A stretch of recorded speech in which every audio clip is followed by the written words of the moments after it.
Hello guys, US, UK, Canada, Australia, New Zealand in countries का visa काफ़ी value करता है, लेकिन इन कंट्रीज में सबसे ज़्यादा रिजेक्शन भी आते हैं। और एक चीज़ और कॉमन है, सबके रिजेक्शन के 2-3 ही पॉइंट्स होते हैं जो काफ़ी कॉमन मिलेंगे आपको इन इंग्लिश कंट्रीज में।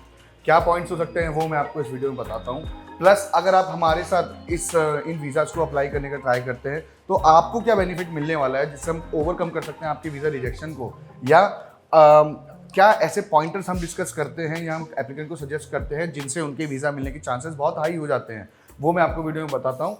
एंड तक बने रहिएगा गाइस। इन सभी कंट्रीज़ में रिजेक्शन के 2-3 कॉमन रीजंस होते हैं जिनको मैं डिस्कस करना चाहता हूँ। अगर आप इन 2-3 रीजंस को ओवरकम कर लेते हैं तो आपके वीज़ा आने के चांसेस बहुत हाई हो जाते हैं। हम भी इन्हीं चीज़ों का ध्यान रखते हैं जब आपकी वीज़ा एप्लीकेशन लगाते हैं कि ये जो 2-3 पॉइंट्स कॉमन है रिजेक्शन के, इनको कवर करके चलें और कोई ऐसी मिस्टेक ना रहे आपकी एप्लीकेशन में जिससे रिजेक्शन का चांस बने।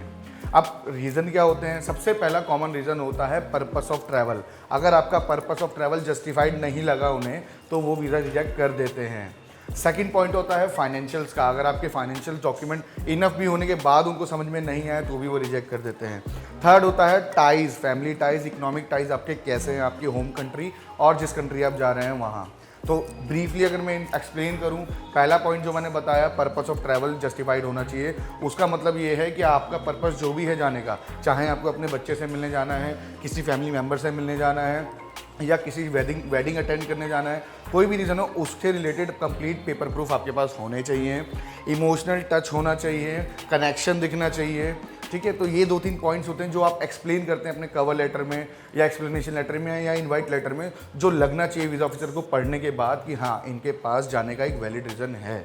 तो सबसे पहला पर्पस ऑफ ट्रैवल आपका जस्टिफाइड होना चाहिए, ये मैंने आपको बताया। सेकंड होता है फाइनेंशियल की जब बात आती है तो लोगों का दिमाग आईटीआर और बैंक स्टेटमेंट पे आके अटक जाता है, लेकिन सिर्फ इतने नहीं होते फाइनेंशियल्स की बात करूँ तो उसमें bank statement, ITR, fix deposits, आपकी एसेट्स मतलब कि आपकी जो प्रॉपर्टी है उसमें आप अपनी वैल्यूएशन दिखाइए, सीए रिपोर्ट बनवाइए जिसमें आप अपना कैश, अपना गोल्ड काउंट कराइए।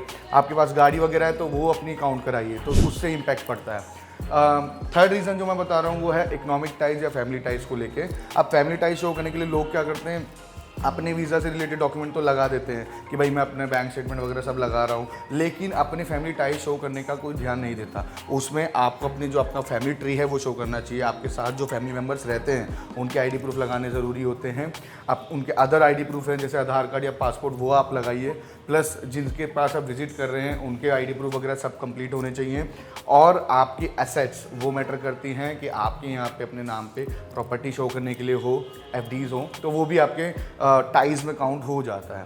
गाइस, ये 2-3 रीज़न होते हैं जो कॉमनली इन कंट्रीज़ में जो मैंने बताया, UK, US, Canada, Australia, New Zealand जैसे इंग्लिश कंट्रीज़ में और शेंगन कंट्रीज़ में भी कई बार यही रीजंस होते हैं रिजेक्शन के, जिनको आप कवर करके अपने रिजेक्शन को अप्रूवल में कन्वर्ट कर सकते हैं या फर्स्ट टाइम में ही अप्रूवल पा सकते हैं। और अधिक जानकारी के लिए आप हमें रीच कर सकते हैं हमारे दिए हुए नंबर पर। जैसा मैंने बताया, जब हम वीज़ा एप्लीकेशन करते हैं हम इन सभी पॉइंटर्स को बहुत केयरफुली रीड करते हैं, इनको कवर करके चलते हैं, एप्लीकेंट को समझाते हैं और उनसे रिलेटेड डॉक्यूमेंट्स उनसे लेने के बाद ही वीज़ा अप्लाई करते हैं। तो अधिक जानकारी के लिए हमें रीच कीजिए 9551251295 पर। Visa solutions for you. मिलते हैं आपसे अगली वीडियो में। Thank you.